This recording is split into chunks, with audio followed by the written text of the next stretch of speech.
You're listening to True Crime Feed.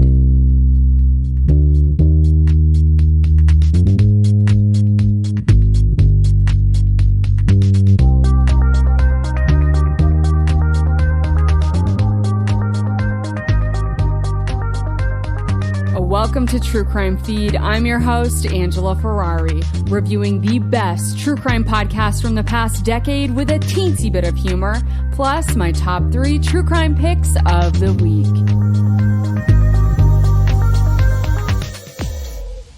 Up first on the docket, we're going back to the future to discuss the life and crimes of John Delorean.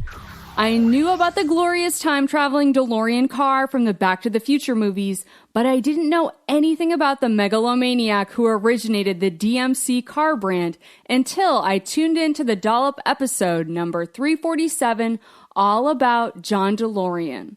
The Dollop is hosted by history buff Dave Anthony and comedian Gareth Reynolds. Each week, Dave relays a story of a notable person or event to Gareth, who has no idea what the topic is going to be about. It's a wicked fun listen, especially great on road trips with friends. There are many episodes that are true crime adjacent. I have some other favorites for future episodes, but it's hard to beat the story of John Delorean, especially because it contains a surprising amount of magic and folklore, including fairies. You won't see it coming, but trust me, we'll get there. Before we dive in, be sure to visit thetruecrimefeed.com and sign up for my newsletter where I curate visual aids to accompany the show. I have a bevy of wild photos of John Delorean in various style eras. It's like a time machine of tacky fashion. Don't miss it. And without further ado, let's begin our wild ride in Motor City. John Delorean was born in Detroit, Michigan in 1925. His mother, Catherine, was a Hungarian immigrant who worked at GE, and his father, Zachary, was from Romania and worked on the factory floor at Ford Motor Company. Little John's childhood was rough. His father was an erratic drunk who would frequently get into bar fights and beat his wife. Mother Catherine would gather little John and her other children and flee to Los Angeles, California to stay with her family when things got too rough at home in Michigan. Catherine eventually divorces Zachary Delorean when John was 17 years old.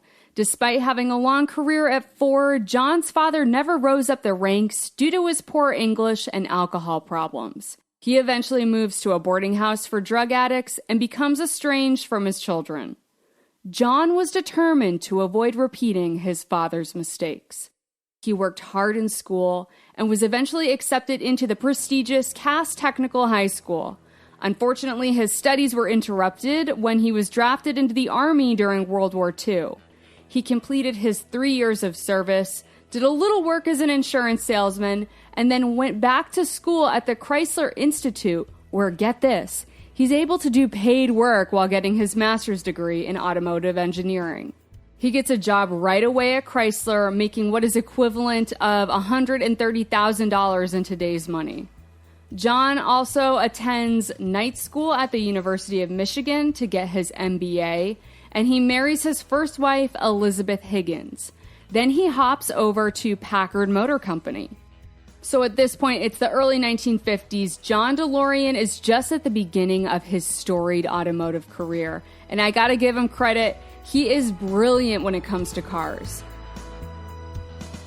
Even though my last name is Ferrari, I know next to nothing about automotive mechanics, so all of his innovations sound double smart to me. Like when he made improvements to the Packard Ultramatic automatic transmission torque converter and dual drive ranges. Wowza. Have no idea what any of that means, but sounds super great, man. He's a young rising star at Packard, and then he gets poached by GM in 1965, where he is tasked to help with their struggling Pontiac division. Pontiac was having a branding issue. At that time, they were known as the car for old fogies. They were producing just these big old boat-like cars that drove super smooth and comfortable, but moved slower than a snail with a hangover. Young people were not buying Pontiacs, and they were the fastest rising car buying demo. And old people would buy a young person's car, but young people wouldn't buy an old person's car. Pontiac really needed to find a way to tap into that market and connect with the youths. But these old-timey GM execs had no clue what the next gen wanted, and they couldn't rely on viral TikTok dance trends or beauty vloggers for SpawnCon. No, Pontiac needed young John Delorean to save their dying brand. So John imagined his dream car based on his interests: drag racing and playing the saxophone. He wanted to swap out the cozy cruising experience for a fast, loud ride, aka put some big-ass motors into small cars. He suggests taking the V8 motor from the behemoth full-size Pontiac Bonneville and putting it into the mid-size, but frankly still kind of huge, Pontiac Tempest. The stuffy conservative higher-ups immediately poo-pooed this idea. They did not like racing culture, especially NASCAR, and they had a strict mandate against putting larger motors into smaller cars. There needed to be a precise weight-size ratio, or it wouldn't make it past the concept phase into production. This is where we come to one of the first examples of what I like to call Johnny D loves a loophole. Any shape or size, he'd find a way to squeeze through. Hashtag whole goals. John Delorean pulls a clever pit maneuver with the production of the 1964 Pontiac Tempest. He offers an aftermarket add-on option GTO package, aka a larger motor for your car so you can turn it into the Pontiac Tempest Le Mans GTO. However, he was doing all of this aftermarket motor swapping without the higher-ups knowing about it. They didn't find out until he had sold over 5,000 GTOs. At that point, they were a hit. This was considered the birth of the muscle car. GM replicates this design with the Chevelle, Plymouth makes the Barracuda, and Ford the Mustang. Much to GM's chagrin, they reward John DeLorean's backstabbing rule-breaking behavior by appointing him the head of the entire Pontiac division. He was the youngest division head in GM history.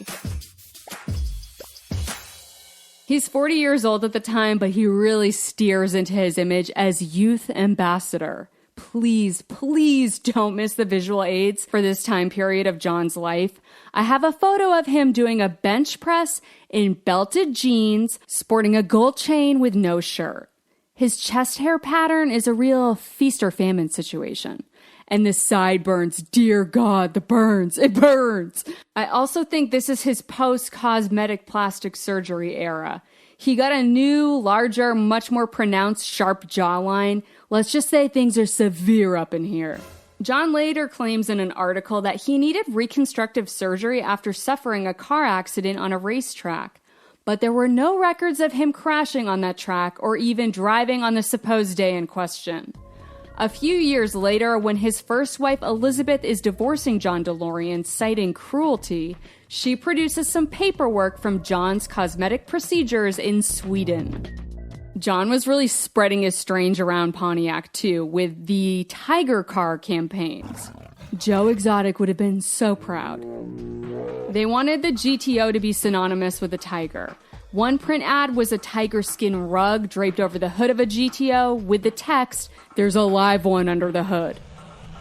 They also photographed some campaigns with real-life tigers. They'd lure a big cat into the front seat of a convertible with raw meat, or even use meat to trap it in the trunk and then snap a photo of a terrified tiger leaping out.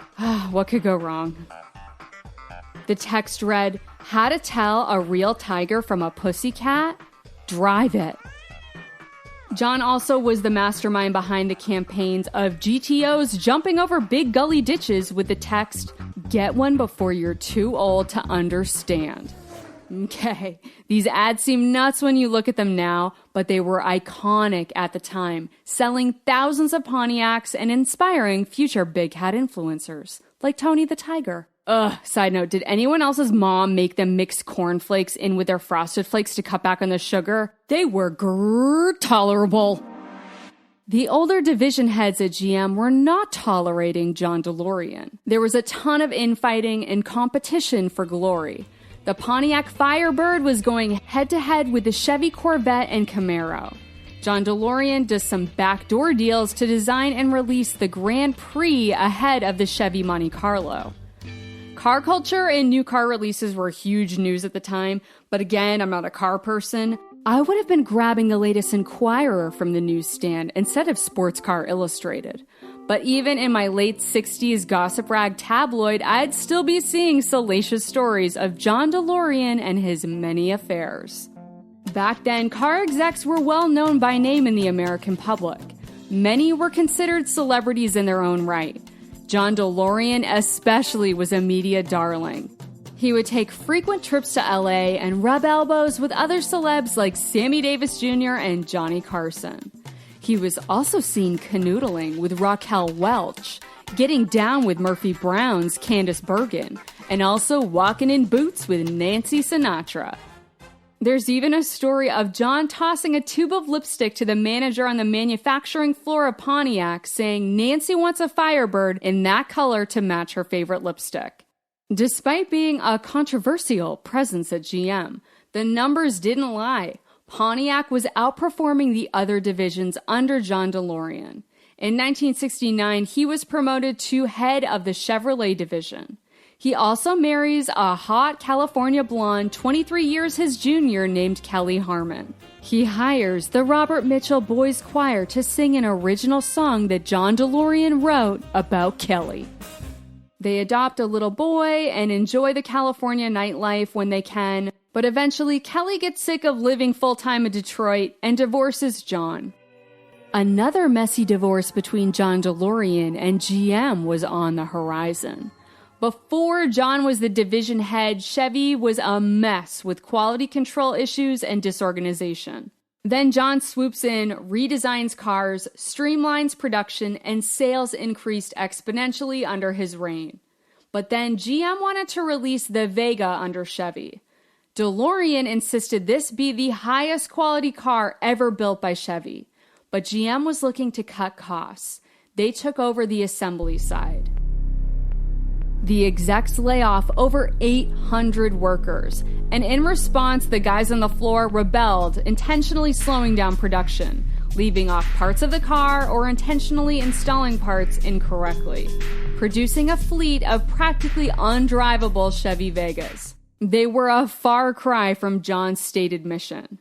GM sounded like a very dysfunctional family. After a long delay, including a 1-month production strike, Chevy successfully releases the Vega, and John Delorean gets promoted to VP of GM. But he's feeling real hot under the collar, of which he has unbuttoned far too low, needlessly exposing his funky chest hair. Then comes the infamous Green Briere presentation. It's supposed to be a super private meeting at the Green Briere Hotel, with John Delorean slated to give a speech for the other 700 GM executives. John goes off on them, like a tiger getting its eyebrows waxed. He rants and raves about the poor quality production and how this cost-cutting, corner-cutting trend will be the downfall of GM. Weird, did John Delorean have a time machine to somehow see into the future? The execs were not pleased with his hypercritical speech and insisted he tone down his rhetoric. Instead, a copy of his speech gets leaked to the press. It was totally John who leaked it. And John Delorean is out at GM. Depending on who you ask, he was either fired or he quit, but the public champions this outspoken maverick, especially since he pushed for smaller cars right before the big oil embargo. The press wrote tons of articles about the visionary car man who fired GM. He comes out smelling like roses. But there are a few folks out there who are starting to think that Delorean's roses really smell like poo-poo. John Delorean was gifted a Cadillac franchise by GM as a retirement gift. He also becomes a silent partner at a car dealership with a guy named Gerald Dollinger in Wichita, Kansas. Dollinger is pumped about his new secret celebrity business partner, until he gets a look at his bank statement. Delorean is borrowing tons of money against the business in order to fund his groovy lifestyle. Dollinger is eventually forced to walk away penniless. He later says of John Delorean, he uses the mystique to put the deal together, and then he puts the rape in. The guy is a demon underneath. End quote. John Delorean started to plan his next career move.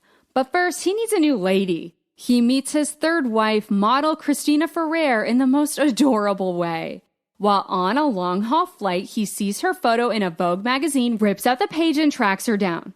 Wait, is adorable the right word? Christina agrees to go on a lunch date with John, who is 25 years her senior.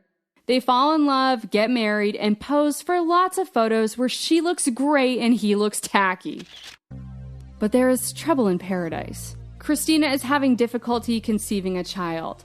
So where does a wealthy 1970s couple go for fertility treatment? To a palm reader named Sonia, of course. Buckle up, it's about to get real witchy. According to John Delorean, the mystical palm reader Sonia put a glass of water under wife Christina's chair. Then that water turned into blood, which meant that Christina would soon become pregnant. Oh my god, John's just getting real weird with it, man. I'm kind of here for it. And wait, what if Sonia puts a glass of orange Fanta under the chair? Maybe your wife gives birth to tiger cubs? Huh? It sounds super wacky, but Christina eventually does become pregnant, giving birth to a baby girl. And Sonia the palm reader would be John Delorean's most trusted advisor on his next grand automotive opus. Yeah, we've arrived at the birth of DMC, the DeLorean Motor Company. John begins this next venture with a lot of goodwill out there from the public, who saw him stick his neck out for the mission of building high-quality cars at GM. His first DMC prototypes seem promising. A 2-seater sports car with a stainless steel body, gull-wing doors, and a V6 engine. Sweet. Now he's ready to put these babies into production. He can't get the money from a traditional bank for his startup because only 1 out of every gazillion car companies makes it. So he asks his many celebrity friends to be investors, including Sammy Davis Jr. and the host of Hee Haw, Roy Clark. DeLorean can go practically anywhere he wants to manufacture. The world is his oyster cracker. He almost chooses the tropical paradise of Puerto Rico, but instead he plans to break ground on his manufacturing plant in the middle of a war zone.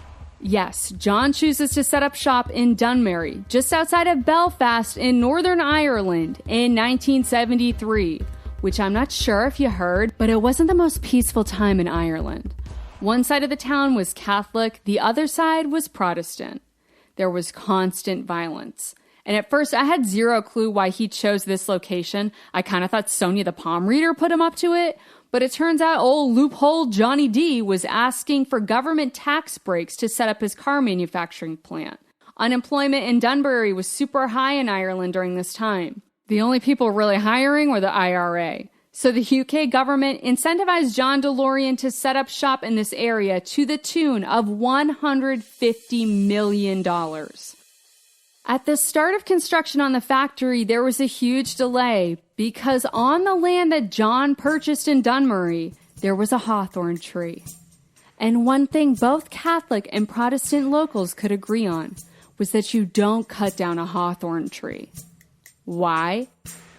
Because it's home to fairies, and they bring you terrible bad luck if you chop it down. I love picturing these burly Irish blokes running bulldozers, all cowering at the idea of doing anything that would upset the fairies. Oh no, not the fairy tree, anything but that. According to Irish folklore, if you cut down a hawthorn tree, you will lose a limb and be cursed for life. John Delorean cut down the hawthorn tree. He completes construction on the car manufacturing plant, but he has to build separate entrances for Protestant and Catholic workers and keep them sequestered on the floor. He partners with Renault for the motor design and manufacturing, and with Lotus for the chassis design and bodywork. However, his manufacturing partners start to notice a lack of payment for their services. We'll put a pin in that for now, because it's time to celebrate Christmas with a 1980s American Express catalog. DMC has manufactured a very limited edition, I'm talking only 100 DeLoreans that are plated with 24-karat gold. And you can purchase the coveted gold-plated DeLorean from the American Express catalog for only $85,000. That's about the equivalent of $200,000 in today's money. DeLorean was expecting to sell out of stock immediately, but instead, only 4 gold-plated DeLoreans were purchased in total. Bah humbug. Things aren't going great in Ireland. Manufacturing keeps being delayed because, war zone. John doesn't even feel safe sleeping there. He frequently flies many nights to a flat in London, and he even requests a bulletproof trench coat. But finally, in 1981, nearly a decade after he started the company, the first line of DeLoreans are ready for consumers. They sell okay. John didn't quite deliver on his many promises. The DeLorean cars do look awesome with those gull-wing doors and the stainless steel bodies, but the car is wicked heavy and slow. And it doesn't handle well. And it's also bad on fuel efficiency. And it has a major flaw with the battery. And it's also super expensive. But they do look really cool when you're sitting inside one parked. Which is a good thing because at a car show, a guy got stuck in one for over 3 hours and needed to call the fire department to extract him. Hey-yo! That brings me to the money. John was spending jacuzzi loads on servants, cars, vacations, properties, and of course, palm readings from Sonia. DMC gets audited by the accounting company Arthur Andersen, but shocker, they don't find anything unfair or inaccurate with the books. They go on to do more excellent accounting work for Enron, and no, I am not kidding. But then Margaret Thatcher comes to power, and old Mag's Thatch is shutting off the tap to much of the government's spending, especially any money being poured into Ireland. Now DMC is really running out of money. It's an all-out drag race for DeLorean to take his company public and shield DMC from bankruptcy. But then John DeLorean's disgruntled secretary steals a bunch of records and whistleblows to the press about the company's out-of-control spending, including producing receipts for their gold bathroom faucets purchased from Harrard. But just before news of the world is about to run a scathing story, Rupert Murdoch kills the report because he and John live in the same building. That was a close one. But things still fall through when he tries to take the DeLorean Motor Company public. Then old Mag's Thatch has her own auditor look into DMC. John is in a real tight spot. He's getting more and more stressed, paranoid, taking heavy-duty painkillers and sleeping pills. The company is on life support. But lucky for him, there's a group of, quote, investors coming to his rescue. A mysterious man named James Hoffman, who let's just say has connections. Spoiler alert, it's cocaine. James Hoffman guides John DeLorean through a deal, suggesting John can use his company as leverage to borrow money from Hoffman's banker and buy cocaine at wholesale prices to sell for a profit, funding his business and saving it from insolvency. John meets with Hoffman a few times, but he keeps refusing the deal until he later claims Hoffman threatened the life of his daughter. Finally, John DeLorean gives in. He meets Hoffman, the banker, and the cocaine dealers at a hotel, accepts a suitcase full of cocaine, proclaiming it's, quote, better than gold, then clinks champagne glasses with his fellow business impresarios, and he toasts, quote, a lot of success for everyone. These are his exact words. I know this because it's all on tape. The whole thing from start to finish was an FBI sting operation. James Hoffman was a shady drug smuggler turned FBI informant who basically receives commission for his help to set up and take down criminals. Hoffman later admits he saw DeLorean in a media appearance saying he needed $17 million to save his company, and he figured DeLorean would be an easy, desperate mark. John leaves the hotel with his briefcase of cocaine, and he's immediately arrested. It was a media feeding frenzy. A judge refuses to let the videotapes be released to the press out of fear it would prejudice any potential jurors. However, Larry Flynt, of all people, that guy who founded Hustler magazine, he somehow gets a hold of the tapes and sells them to 60 Minutes. America sees John holding the suitcase of coke and cheersing with his phony co-conspirators. Also, wicked weird Larry Flynt detour. Dirty Larry also claimed to have an audio recording of Hoffman threatening DeLorean. He played it for the press, but the tape was inaudible. He then gets subpoenaed, and Flint was compelled to disclose the name of the person who made the recording of Hoffman threatening DeLorean. Flint shows up to court, donning a military helmet, a bulletproof vest pinned with a purple heart, and wearing the American flag like a diaper. What a freaking psycho. Flint later admits the audio tape was a forgery. Back to John Delorean, the jury sides with him on all counts. They felt like this was a clear case of entrapment. He later gets sued by some of his original investors and manufacturing partners, but again, he somehow is found not guilty. In 1984, DMC is officially dissolved and liquidated, with around 9,000 DeLorean cars being made in total. But instead of going down in history as a failure, the DeLorean car becomes an icon when it is featured in the 1985 blockbuster film Back to the Future.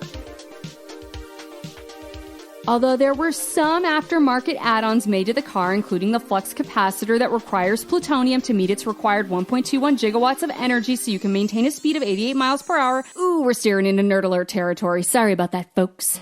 To this day, there are DeLorean Back to the Future conventions, meetups, and collectors.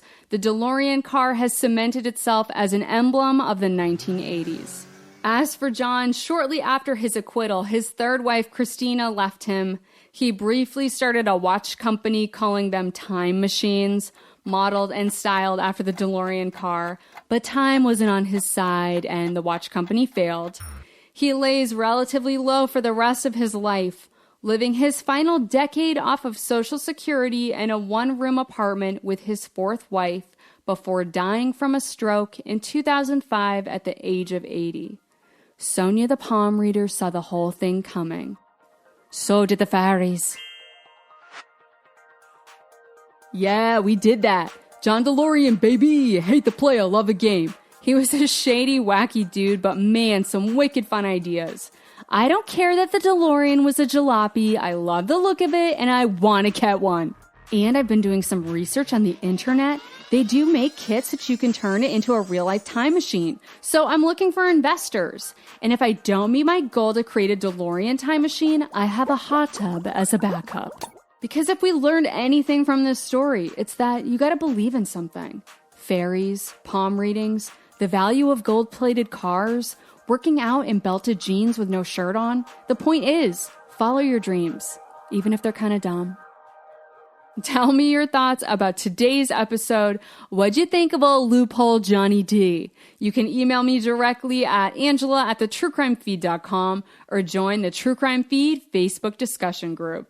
Keep an open mind and be kind to fellow True Crime Feed friends. Stay tuned till after the break to hear my top 3 podcast power ranking of the week. Hey, True Crime Feed listeners, I have a teensy little ask of you. I need your help to grow my audience so I can keep the stories coming. So I'm asking you to take a moment and share True Crime Feed with 5 friends you think will enjoy the show. Like a fun, awesome pyramid scheme, but you still get to hang on to your money. Cool. And if you want extra gold stars, go to Apple Podcasts and write a review for True Crime Feed. I am an independent one-woman show, and you taking a moment to do this will help me grow and compete with the big networks out there. So thank you so much. Now back to the show. And we're back. Before we begin the official ranking, I am still listening to the Coco Berthaman story and Betrayal on the Bayou. Both still excellent listens, but they did get pushed off my top 3 by some killer top-tier podcasts. So without further ado, here are the 3 shows currently trending that I think are worth a listen. I present to you this week's podcast power ranking. At the number 3 spot, we have Over My Dead Body, Gone Hunting. Here's a synopsis. When Mike Williams vanishes on a hunting trip, the authorities presume he was eaten by alligators. But one woman begins to suspect the true predators may lurk much closer to home. It sets her on a tireless crusade to uncover what really happened to Mike. A story about an obsessive love affair, a scandalous secret, and a mother's battle for justice. This is the 4th season of Over My Dead Body, and they have the formula nailed down. They choose very compelling stories and deliver the goods from start to finish. Also notably, this is the second Over My Dead Body case to take place in Tallahassee, Florida. It may just be a coincidence, but if this trend continues, I can see Tallahassee being the destination for disgruntled spouses to bring their partners on, quote, romantic getaways just after taking out a 6-figure life insurance policy. You want to avoid that situation at all costs, Tallahassee, but don't avoid tuning in to Over My Dead Body Gone Hunting. At the number 2 spot, we have The Girlfriends. Here's a summary of the show. It's 1995, and Carol Fisher is a high-flying divorcee looking for love in Las Vegas. It's slim pickings in the medical community she works in, but then Bob comes to town. Bob Birnbaum is a plastic surgeon who flies planes and speaks several languages. Her mom loves that he's Jewish, but there's something off about him. He's perfect on paper, but he's quick to anger, and he never talks about his ex-wife, who it turns out is missing and presumed dead. In this riveting 9-part series, Carol Fisher uncovers the truth of Gail Katz's death, the systems that failed her, and all of the girlfriends that brought her to justice. I know, shocker to see this one at the number 2 spot after it's been reigning supreme at number 1 for so long. It is still an excellent show. Bob goes to court, and we hear from the judge and prosecutors on the case. And knowing that all of this happened 20 years ago, the urgency is a little bit lost, but they do tease an update for the final episode that I can't wait to hear. The Girlfriends continues to deliver, but they were replaced at the number 1 spot with a story that I want to shout about from the rooftops. So this week at number 1, we have Search Engine and PJ Vote's 2-part coverage on why drug dealers are putting fentanyl in everything. Here's a little bit about what you'll hear. In part 1, PJ Vote and reporter Ben Westhoff help us understand how fentanyl became a street drug in the first place. Westhoff shares recordings that he taped in a Chinese fentanyl lab and explains why some dealers might want to poison their own customers with the drug. Then in part 2, PJ interviews Lewis, a former fentanyl dealer and user, who tells us why a dealer might want to put fentanyl in less lethal drugs. And Lewis also tells us how he learned the rules of dealing, how those rules changed over his multi-decade career. This interview is absolutely incredible. And yes, I do usually only rank podcast series and not one-off episodes, but I made an exception because this is probably one of the most capital I important pieces I have heard in a long, long time, especially the interview with Lewis. I won't ever look at this issue the same again. You have to listen to it for yourself. So check out Search Engine's 2-part coverage of why drug dealers are putting fentanyl in everything. Now for my miss of the week. We have the trial of Lucy Letby. Hosts Liz Hall and Caroline Cheatham go over details from the trial that has grabbed the attention of people all over the world. On each episode, we hear details that the jury has heard in the case against Lucy Letby, the nurse who is accused of the murder of 7 babies and the attempted murder of 10 more in the neonatal unit at the Countess of Chester Hospital. Lucy denies all charges. Yeah, it's a heavy one, and I've been putting off learning about this case because the subject matter is so sad and twisted. But the trial is huge in true crime news right now, so I wanted to get up to date. And I saw the show was trending on the charts. And I figured I'd give it a shot because long-form reporting is my preference. But this is longer than a Catholic wedding mass. I go to jump in at the beginning and see that there are 52 episodes of this podcast. So at first I'm like, oh, there must be multiple seasons covering different cases. But no, all 52 episodes are just dedicated to the trial of Lucy Letby. And you're pretty much only getting details that the jury is privy to. There's very little outside info or speculation. Plus, you have to sit through a grueling 3-minute intro every episode, plus long church piano music breaks.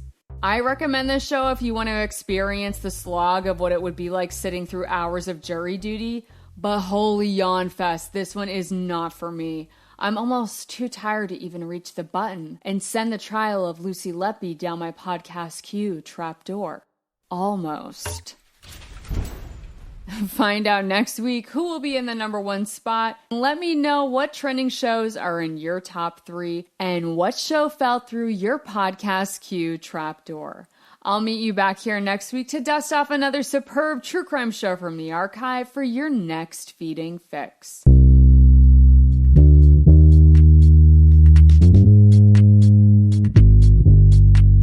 That's all for today's True Crime Feed. Please share this episode with your car-loving friends as well as true crime friends. I hope they get a kick out of it. And be sure to follow the show on Instagram, Twitter, and Facebook to join the conversation. If you enjoyed this episode, please subscribe and leave a review on Apple Podcasts. It's a huge help to grow the show, and I appreciate it so much. Thanks for riding along and allowing me to be your audio accomplice. Join me next week for another feed.